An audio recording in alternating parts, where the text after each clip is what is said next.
Yeah, para sa Pilipinas, para sa katotohanan. Makinig ka!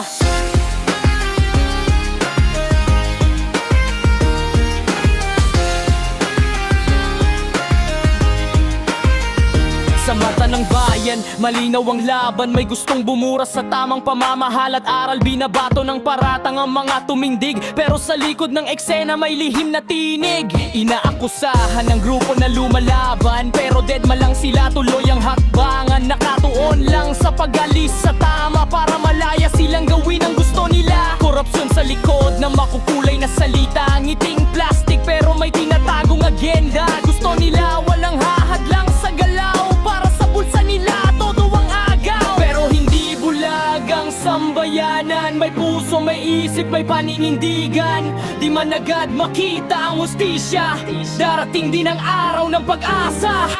Boses ng bayan, hindi mapipigil, katotohanan ng aming sandigan at sigil. Pilipino'y gigising, lalaban ng marangal, para sa gobyernong tapat at banal. Hasisya ang sigaw sa kalangitan, kapayapaan sa tingin ng bayan. Malinis na pamamahala ang hangad, hindi tahong ni galit kundi tapang at dangal.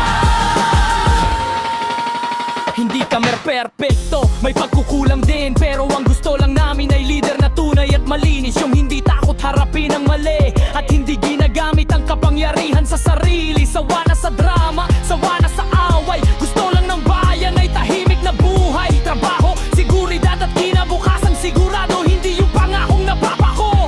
Kung may sala, panagutin sa batas, hindi kulay, hindi pangalan ang dapat maging batayan sa usap. Pantayang hustisya, walang pinipili, mayaman man o mahirap, pare-parehong sinasaklawan ng kibig ng batas na matalim.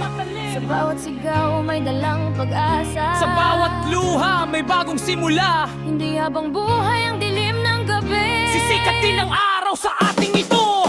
Boses ng bayan, hindi mapapapahinto, sa laban ng tama kami naririto. Pilipinas, tatayo kang muli, sa kamay ng tao may dangal at puri. Hustisya ang ilaw sa daanan ng bukas, kapayapaan ang ating wagas na hanggan. Malinis na gobyerno, ito ang sigaw para sa bayan, ngayon at magpakailanman. Hey! Ngayon at magpakailanman. Ngayon at magpakailanman.